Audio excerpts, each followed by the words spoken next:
Сейчас будем собирать слово. Лайыш балалар йортында тәрбияләнүче 32 егет һәм кыз бергәләп ашхана сүзен җыя. Инициатив төркем ярдәмендә аның бинасына җылылык керткәннәр. Хәзер лагерьда балалар кышында, көзендә җыела алачак.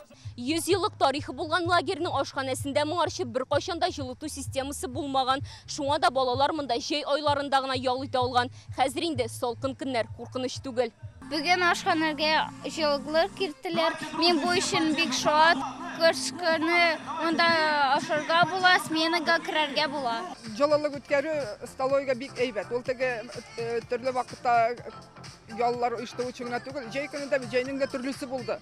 Бик салкын üşüгән вакытлар булды. Июнь айында инициатив төркем акча җыя башлый, кирәкле сумманы июль азагында туплыйлар. Ярдәмгә татарстанлылар да килә. Вади халык ярдәм итте, халыктан җыелды 212 мең акча. Аларга бик мең рәхмәтлебез.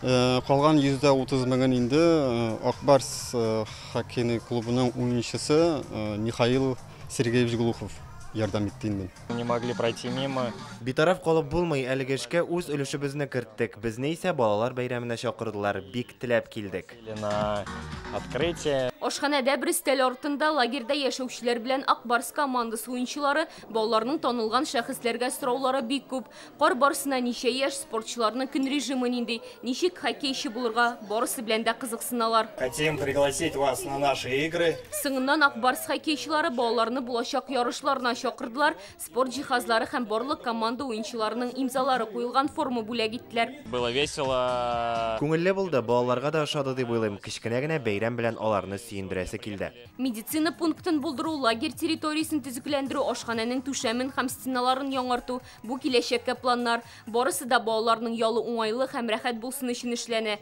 Кто любит танцевать? Лайыш районыннан Алия Сабирова, Алмаз Зиядинов, Яңа Гасыр каналы.